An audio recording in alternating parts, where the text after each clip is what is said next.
I believe they were the two most damaging, destructive, malign prime ministers we've had, and they have had such long tenures that makes that damage even more substantial and deep-rooted. These two will be remembered as the two prime ministers who have most deeply damaged our constitutional ethos. During the emergency, Indira Gandhi imposed for about 2 years a full-blooded, full-blown authoritarianism. Modi's authoritarianism is creeping. It's not full-blooded, and it's carried on for 11 years and certainly for the next 3 or 4 years. But the majoritarianism is galloping.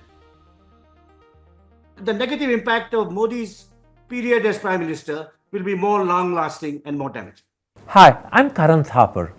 Over the last few years, I hope you've been watching my program, The Interview on the Wire. During that period, I've interviewed doctors, politicians, businessmen, scientists, authors, and even the occasional Nobel laureate. For me, it's been exciting. I hope it's been enjoyable for you. But these, as you know, are tough times, and if this program is going to remain bold, independent, and sometimes even defiant, then I think we need your support. At the end of the day, it's a truism, but editorial independence is best defended by the viewers. So if you would like this program to remain the way it is, forthright, outspoken, and interesting, then would you consider supporting us? All you have to do is to click on the description at the bottom. But more than anything else, I hope you will continue to watch the interview. Your viewership means an awful lot to me.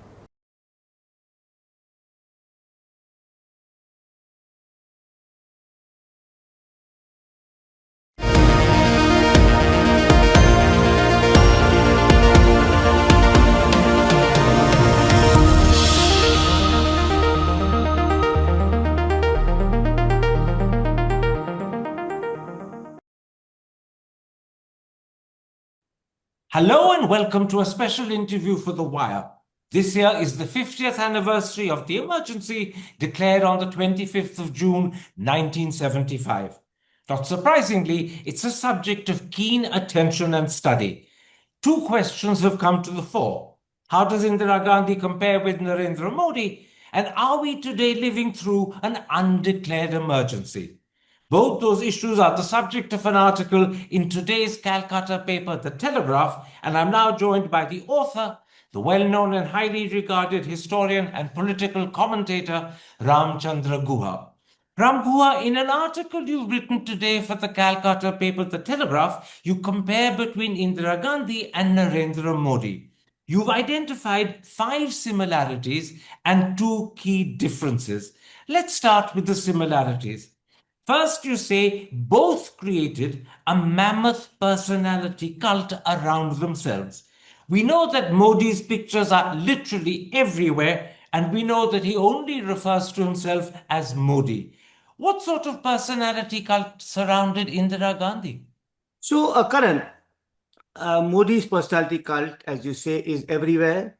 It's amplified by his cabinet, his government, the state apparatus, by his cadres, by the Godi media. And it's Indira Gandhi's personality cult was as substantial, except that she did not have the modern means of technology to amplify it. Things like social media, television, all these morphed images that are everywhere. But let me give you a few examples, especially for young people, of how colossal her self-image was and how her party men played up to her self-image as, in a sense, the Empress of India, as Modi now thinks of himself as the Emperor of India. Allow me to give you a couple of examples. One is a poem that is reproduced in my book, India After Gandhi, that was read by the Congress president, Devakanta Barua, who was incidentally a well-known Assamese writer, at a rally that Indira Gandhi held 5 days before the proclamation of the emergency in Boat Club lawns. And this is what Devakanta Barua said. Indira, tere subah ki jai, tere sham ki jai, tere kam ki jai, tere naam ki jai. So to translate in English, Indira, we salute your morning and your evening too. We celebrate your name and your great work too. Now, this is the kind of language J.P. Nadda today and of course others use about Modi. I'll give you a second example, which I'm sure you would have heard of. in one of Mrs. Gandhi's early trips to Washington as Prime Minister, the US President didn't know how to address her because, she was really, there were hardly any female prime ministers around. The American political climate was all male. So the American president called our ambassador in Washington and said, Mrs. Your Prime Minister is coming. Should I call her Madam Prime Minister, Mrs. Gandhi?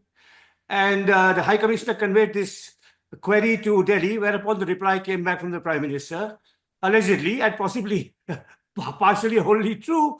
The members of my cabinet call me sir. Okay, now that's the kind of, and one last example, which is a personal memory from my college days. As a student in Delhi during the emergency, we were listening to the cricket commentary of a match played in the West Indies when India were chasing 400 runs in the fourth innings to win. It would have been a world record, and we achieved it. Our great heroes Gavaskar and Vishwanath got centuries.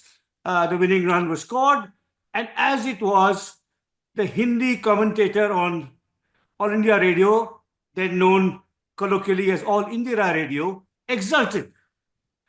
ये इंदिरा गांधी का देश है, ये 20 सूत्री कार्यक्रम का देश है. Now today cricketers play in a Narendra Modi stadium. So the qualities, the deeds, the victories of the cricketers are kind of assimilated and absorbed and used, instrumentally used by the Prime Minister. And similar was the case in Indira Gandhi's time. She did not have the means of technology and the financial heft that Modi has to bolster and magnify his personality cult, but the intention was the same. But can I point out that whenever she referred to herself in public, she used the noun man. She never said Indira Gandhi keh rahi hai. Modi always calls himself Modi. Nor did she ever call herself a non-biological being. Okay. It's a matter of degree. It's a matter of degree. It's not a matter of kind. It's a matter of degree. Yeah. Second, you point out that both Indira Gandhi and Modi have worked assiduously to undermine institutions whose independence is vital to democratic functioning. Is it a coincidence that both of them intimidated the press, both of them interfered with the judiciary, and both tamed the bureaucracy? But has Modi gone one step further in the way he's used investigative agencies to silence political opponents? Very much so. But again, this could be because during the emergency, which lasted only less than 2 years, whereas Modi's reign has lasted all of 11, during the emergency, all political opponents were in jail.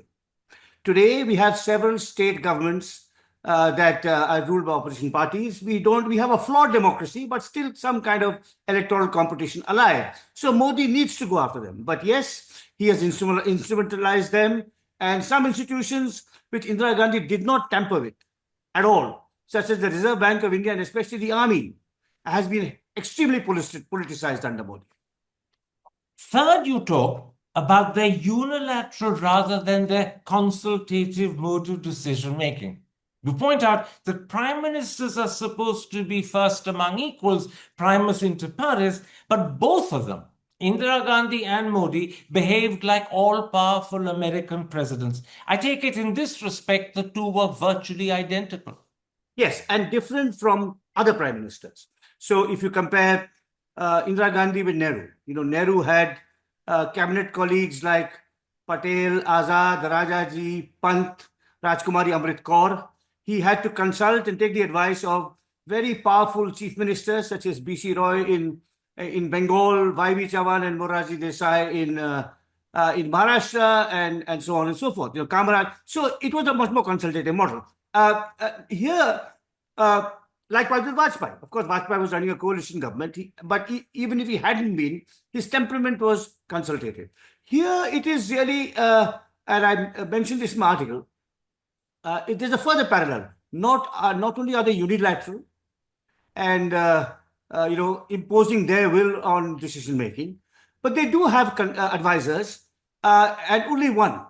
In Indira Gandhi's case, it was first P.N. Aksar, and then Sanjay Gandhi, and in Mr. Modi's case, it is Amit Shah, and the advisors: Sanjay Gandhi, P.N. Aksar for Mrs. Gandhi, and Amit Shah for Narendra Modi.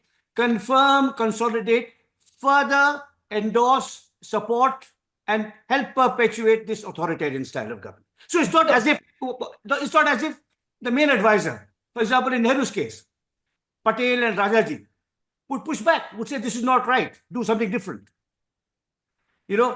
Consult the experts. Here the advisors, the one key advisor whom Indira had and now Modi has, are kind of buttress and further that kind of authoritarian tendency.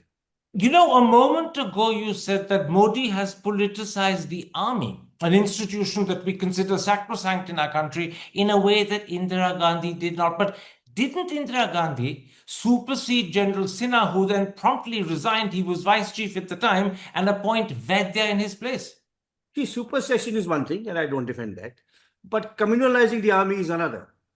To make the army use explicitly Hindu imagery when talking about what they have done on the battlefield. To encourage former chiefs of army staff to attend the inauguration of the Ram temple. For chiefs of army staff to be seen with, controversial priests. Now, all this is done because these senior army officers know that is what Modi wants. There was a time, I'll tell you a story again for younger people. When the Bangladesh, of course, you would know this because of your background. The Indian army was completely secular. We had, Muslim generals, Muslim war heroes, a celebrated Muslim air chief, of course, Parsis, as in Manik Shaw, Jews, as in Jacob, and all through the ranks. There was no question of any kind of Hinduization, either in form or in substance. And now this is increasingly visible. I mean, the conduct of the late General Yadav, Rawat, for example, or the current Army Chief Dwivedi appearing with a Hindu holy man in saffron. Now, these are things that are done because these senior army officers want to ingratiate themselves with the Prime Minister and the Home Minister, and they believe this is what will please their boss, their political bosses. And there was no question of this under Nehru, under Indira, under Manmohan Singh, under Vajpayee, under any of the others, under Shastri, and under any of the others. So in a nutshell, both Indira Gandhi and Narendra Modi are guilty of intimidating and undermining institutions like the press, the judiciary, and the bureaucracy they have in common. But where Modi goes one step further is the undermining and the reducing of the secular character of the army. That is unique to Modi. Absolutely. But also the other institutions, Karan. Now, the emergency lasted a little less than 2 years. It was absolutely awful, right? And everything was brutally suppressed. Institutions were suborned. But through the 80s and the 90s, these previously cowed and compromised institutions regained their strength and their independence and the autonomy. Look at the flourishing of the press in the 80s and the 90s, of which both you and I were beneficiaries. Look at the vigorous autonomy of regulatory institutions, of the judiciary that was manifest in the 80s, 90s and beyond. Modi has been at the job of eviscerating institutions for more than a decade now, which means even after he's gone, how long it will take them to recover. And they did recover after Indira Gandhi's, at the end of Indira Gandhi's emergency. How long it will take these institutions to recover their independence, their credibility, and their competence is anyone's guess. Let's come to the fourth similarity that you write about in your Telegraph article between Modi and Indira Gandhi. It's their impact on Indian federalism. Indira Gandhi repeatedly used Article 356 to dismiss non-Congress state governments. Modi has weaponized the office of the governor to weaken them. But would I be right in pointing out, other than Arunachal Pradesh and Uttarakhand, Modi has not dismissed more state governments? Yes. Indira Gandhi certainly used Article 356 ubiquitously.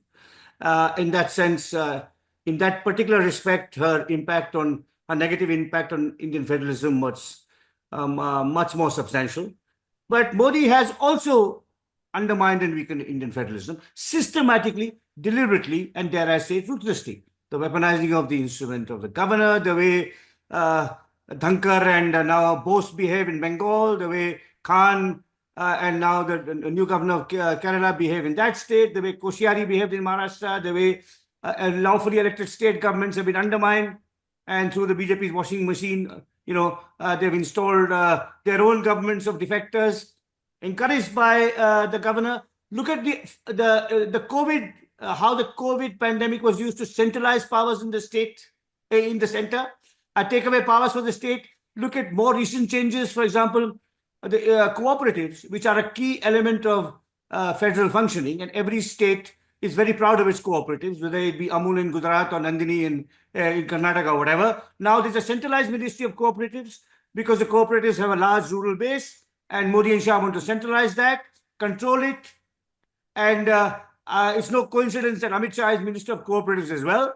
Now, so these are again, matters of degree. So Indira Gandhi's personality cult was somewhat less than Modi's personality cult, but it was a personality cult nonetheless that damaged Indian democracy.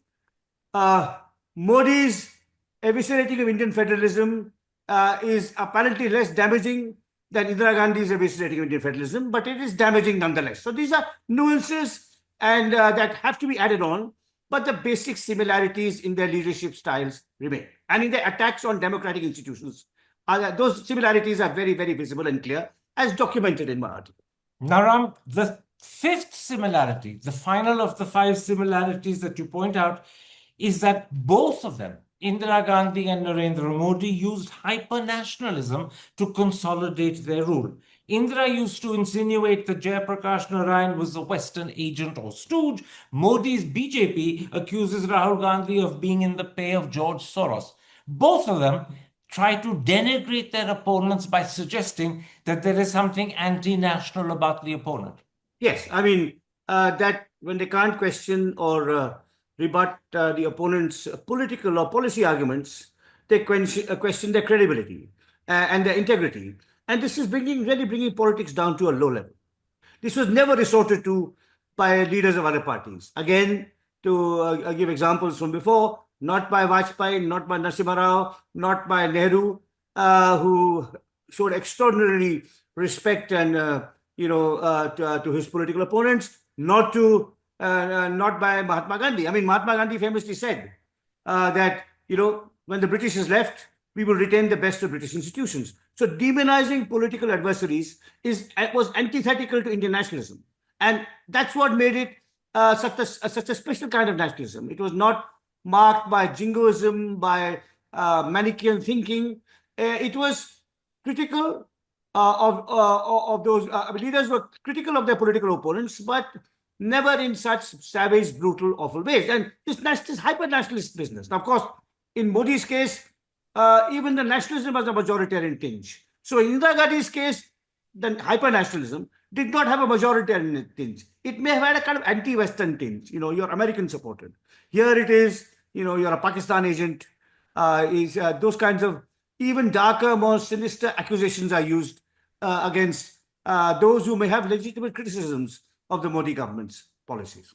I'll come to the key differences between them. There are two that you identify in your Calcutta paper, the Telegraph article, but just to sum up on the similarities, they both have massive personality cults. They both assiduously undermined institutions. They both were, how shall I put it, unilateral in decision-making rather than consultative. They both undermined federalism, and they both used nationalism or the accusation of being anti-national to denigrate their opponents. Yes. Let's then come to the differences between them, and there are two key differences. Indira Gandhi upheld the plural idea of India, which is central to our constitution. Modi, you say, in clear contrast, is a thoroughgoing majoritarian. Actually, I'd put it to you, Modi is probably specifically anti-Muslim.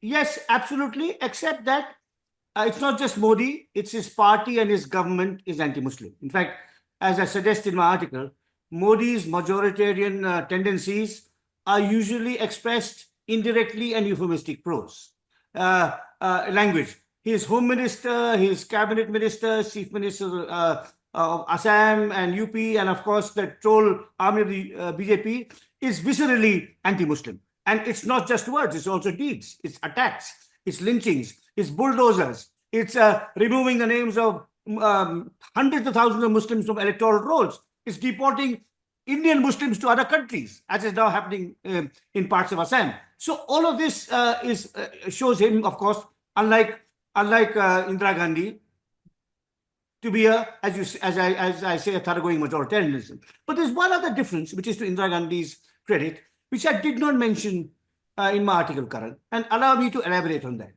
Indian pluralism has two major dimensions. One is the pluralism of faith, namely, you do not have to be a Hindu to be a first-class citizen. Muslims, Sikhs, Christians, Buddhists, Jains, Parthis, and atheists are equal citizens of the land. So one component of pluralism is no one religious denomination is superior to the other. But there's a second aspect of Indian pluralism, which is linguistic pluralism. Now, just consider the Home Minister's recent remarks on Hindi. Now, Modi probably shares it, and many more BJP people share it, that Hindi is the superior language.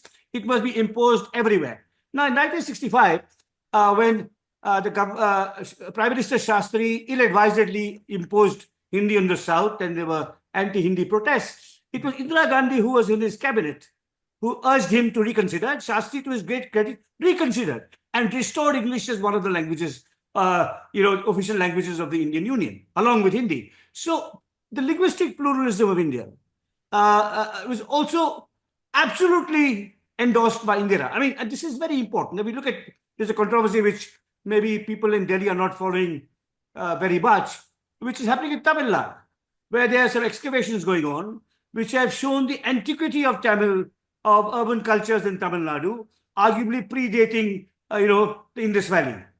The archaeologists supervising those excavations have been transferred by the central government, because the central government does not want Tamil, or indeed Kannada, or Malayalam, or Bengali, or Assamese, to in any way suggest, to have the historical credibility to suggest that they are more ancient than Hindi, that they have more literary sophistication than Hindi, and so on and so forth. So the linguistic pluralism of our republic, which is as crucial as religious pluralism, has been deeply undermined, was upheld by Nehru and Indira, and undermined by Modi. One last point. Again, as a historian, look around us. Pakistan was created on the basis of religion, on the argument that Muslims cannot live with Hindus. But what happened? Jinnah goes to Dhaka. In his first speech as Governor General, he says all Bengalis have to learn Urdu, because language also must be common, a basis of citizenship, and that leads to the division of Pakistan into two nations. Come south to our neighboring island of Sri Lanka, where again, the imposition of similar linguistic majoritarianism led to a bitter and bloody and very costly civil war. So Nehru and all those who followed him as prime minister. But just remember, Nehru's first language was Hindi. Shastri's first language was Hindi. Vajpayee's first language was Hindi. None of them thought that Hindi should be imposed on the South. But this government actually does. I mean, of course, other leaders did. Ram Manohar Lohia was as much of a fanatical opponent of English as Mr. Amit Shah. But fortunately, he was not in power at that time. So I think the linguistic pluralism is as much a bedrock of Indian democracy as religious pluralism, and the Modi government has undermined that as well. The truth, Ram Guha, is this is a difference between Indira Gandhi and Narendra Modi that works to Indira Gandhi's credit. I'm talking about the fact that Indira Gandhi was plural in her idea and concept of India. Modi, on the other hand, is majoritarian. It is Hindi, Hindi, Hindu, Hindustan. Absolutely. And unlike Modi, who hasn't a single Muslim MP in the Lok Sabha for 3 consecutive elections, Indira appointed 4 Muslim chief ministers, and she famously refused to dismiss her Sikh bodyguards, even though she'd been advised they would be a threat. They did prove to be a threat. They killed her, but that didn't stop her having them as bodyguards. Absolutely. I mean, that is what she inherited from Mahatma Gandhi and Jawaharlal Nehru. The same difference between Indira Gandhi and Modi, unfortunately, works to Indira Gandhi's discredit. During the emergency, she anointed her son Sanjay as her successor, and after his death, she ensured that Rajiv would be her heir. In contrast, Modi's parents were not in politics, and he has no children. In fact, he's used Parivarvad as a weapon to embarrass the Congress party, hasn't he? And it's been used quite successfully. Very much so. I have made this argument in the past about the limitations of Parivarvad and how that undermines or weakens the opposition to Modi, and on your show as well, and in my columns. And sometimes people tell me, but look at the sons of Dinesh in the BJP. But none of them occupy major positions. The three most important leaders in the BJP are called Shah, Modi, and Nadda. In the Congress party, they are called Gandhi, Gandhi, and Gandhi. It is true that Jay Shah would never have been president of the International Cricket Council had he not had Amit Shah as his father, but that's cricket, that's not politics. So I think, again, as I argue in my article, what Indira Gandhi started by converting the country's oldest and arguably greatest political party, the Congress, into a family firm, that set a precedent for other parties. The DMK was a party of regional pride. So was the Shiv Sena. So were the Akalis. Now each of them is controlled by one family. The RJD and the SP were set up to carry forward the legacy of Indian socialism. They too are controlled by one party. Now, by one family. So this is something that a very pernicious and kind of a legacy of Indira Gandhi that has damaged not just the Congress party but other parties and arguably damaged India itself. Let me at this point quote from your article. The contrast between Modi, the self-made politician, and Rahul, the entitled dynast, contributed in good measure to the BJP's victory in the last three general elections, and it may yet help him in the next. And then you add, more generally, the national dominance of the BJP is enabled by the dynastic politics of the major parties opposed to them. In present-day India, this is a very significant advantage, working for the benefit of Modi and his BJP. Absolutely. And if I may again tell a personal story which I've not related in print or in public before, which shows that the Congress never learns. Through his Bharat Jodo Yatra, Rahul Gandhi, in some ways, helped to disentitle himself. He made the case that he was not a privileged dynast from a kind of a princely background, but would mingle with ordinary people. Now, at that yatra and his immersion in the lives of the Aam Aadmi and the Aam Aurat played a role. We don't know how much of a role, but certainly played a role in the Congress almost doubling its tally of seats in the last general election. Now, shortly after that election, a young Congress politician who's an old friend, whom I've known from before he joined party politics, came to see me in Bangalore. And he said, what advice should I give Rahul Gandhi? So I said, look, give me 5 pieces of advice. I said, look, I don't have 5 pieces. I have 1 piece of advice. I doubt whether you can convey it to him. And if you do, whether it be accepted. But let me convey it nevertheless. And my advice is this. Rahul Gandhi will vacate his Wayanad seat to retain the seat in UP because UP is so important in Indian politics. Where he does, his sister Priyanka should not run from Wayanad because that will undo all the good work in Rahul Gandhi presenting himself as a person of the people, and it will refurbish the image of the Congress as a family first party. Of course, I don't know whether the advice was conveyed, but it would not have been listened to because if not Rahul Gandhi, Sonia Gandhi was convinced that the better than average performance of the Congress was an endorsement of family rule. Priyanka is elected. Then she starts saying things like, we are uniting the country, me from South India, my brother from North India, unbelievably arrogant, hubristic, stupid statements.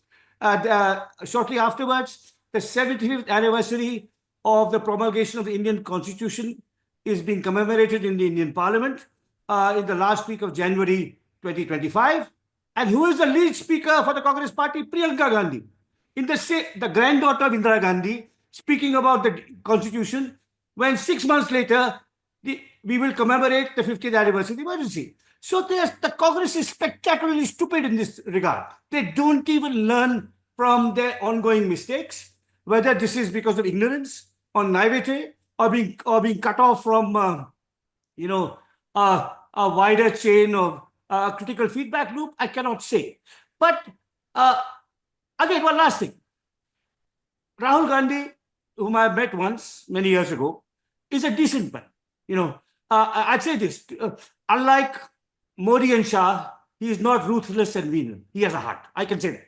But he is confused, and maybe in the grip of his mother and sister who think that the Congress must only be a family party. And so long as it is, it will be to the advantage of Modi and the BJP.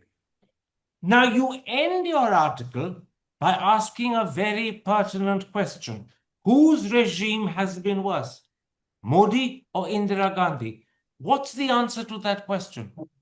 Karan, I deliberately left it open. In my article, I showed the ways in which Modi's legacy was more damaging to Indian democracy, constitutionalism, and of course fraternity. I do likewise with Indira Gandhi. I leave it open because it is for historians to judge. Only 30 or 40 years later, can we say which prime minister damaged constitutional values and India's future more? Both did. Both did. I believe they were the two most damaging, destructive, malign prime ministers we've had, and they have had such long tenures that makes that damage even more substantial and deep-rooted. I'd say this, however, I am deeply worried about the rise of anti-Muslim feeling among my fellow Hindus and your fellow Hindus. So during the emergency, Indira Gandhi imposed for about 2 years a full-blooded, full-blown authoritarianism. Modi's authoritarianism is creeping. It's not full-blooded, and it's carried on for 11 years and certainly for the next 3 or 4 years. But the majoritarianism is galloping. Modi's politics are a creeping authoritarianism and a galloping majoritarianism. And what that will do to our social fabric, I worry. Because again, I look around us. Look at what Islamic majoritarianism has done to Pakistan and Bangladesh. Look at what Buddhist majoritarianism has done to Sri Lanka and Myanmar. How it has wrecked their economic, political, democratic prospects. So I worry about this very deeply. But it will be future historians who will pass a proper, considered, authoritative verdict on which of these two has been worse. But there is a clear suggestion in your article that Modi's regime could be worse for India than Indira Gandhi's. I'm referring to what you call the fusion of majoritarianism with authoritarianism. That wasn't the case under Indira Gandhi. And you add, even after Modi has finally demitted office, it may take decades to undo and reverse this. Yes, also, apart from majoritarianism, something which it may take decades to undo and reverse that, but also, as I alluded earlier in our interview, Indira Gandhi's kind of, shall we say, highly focused, deliberate, sharp attack on the independence of institutions ran from 1970 to 1977. But after that, you had the Janata Party in power, and in her last term from 1980 to 1984, she didn't talk about a committed judiciary, a committed bureaucracy. There was an extraordinary flowering of the press in the early 1980s. Modi's undermining of the autonomy of institutions has already proceeded for more than a decade, and there are 4 years left of this third term, and he may yet get a fourth. So in that sense, it's likely that even when it comes to the robustness of democratic institutions, the negative impact of Modi's period as prime minister will be more long-lasting and more damaging. Okay, I'm just repeating it because I think it's a very important sentence. It's likely that the negative impact of Modi as prime minister will be long-lasting, more long-lasting, in fact, than Indira Gandhi. Can I make one last point? These are very nuanced, and it'll take a full book to show all the differences and similarities, and there'll have to be a future historian who will really objectively and authoritatively judge, not me commenting from the perspective of the president. But again, why I hesitate to be unequivocal in saying Modi is worse is because in some ways, though Indira Gandhi was absolutely plural and secular, some of her successors were not. I think in particular of Rajiv Gandhi, who through overturning the Shah Banu judgment of the Supreme Court and then opening the locks of the Ayodhya shrine, actually willingly or unwillingly paved the way for the rise and consolidation of Hindutva, majoritarianism. So Indira Gandhi was not responsible for Modi, but Rajiv Gandhi perhaps in some respect was. But again, as I said, they will be, even today I would say, that these two will be remembered as the two prime ministers who have most deeply damaged our constitutional ethos. And perhaps Modi is worse, as it appears at the time to us today, because we are living through Modi's India. But it will be a future historian who will really give us a really sober, reliable, detached, authoritative verdict. Let me end with the question that the Congress Party is posing as the anniversary of the emergency dawns on us. And it's a question, to be honest, that many are asking. Do we have an undeclared emergency today? So, I am not sure that the term emergency per se applies. You and I could not have been having this conversation during the emergency. So I think that's somewhat hyperbolic. However, I'd say this, to repeat what I've said a little while before. What we have had in the last 11 years, and will have for the next 4, is, and possibly even further, because, if someone like Shah or Adityanath were to succeed Modi as prime minister, they are as likely to be as majoritarian and even more authoritarian. What we've had over the last 11 years, and will have for the next 4 years, is a creeping authoritarianism and a galloping majoritarianism that should worry every democratic Indian. Ram Guha, thank you very much for this fascinating comparison between two prime ministers who have dominated the last 50 years of our country, Indira Gandhi and Narendra Modi. I thank you for the time you've given me. Take care. Stay safe. Thank you, Karan. Hi, I'm Karan Thapar. Over the last few years, I hope you've been watching my program, The Interview on the Wire. During that period, I've interviewed doctors, politicians, businessmen, scientists, authors, and even the occasional Nobel laureate. For me, it's been exciting. I hope it's been enjoyable for you. But these, as you know, are tough times, and if this program is going to remain bold, independent, and sometimes even defiant, then I think we need your support. At the end of the day, it's a truism, but editorial independence is best defended by the viewers.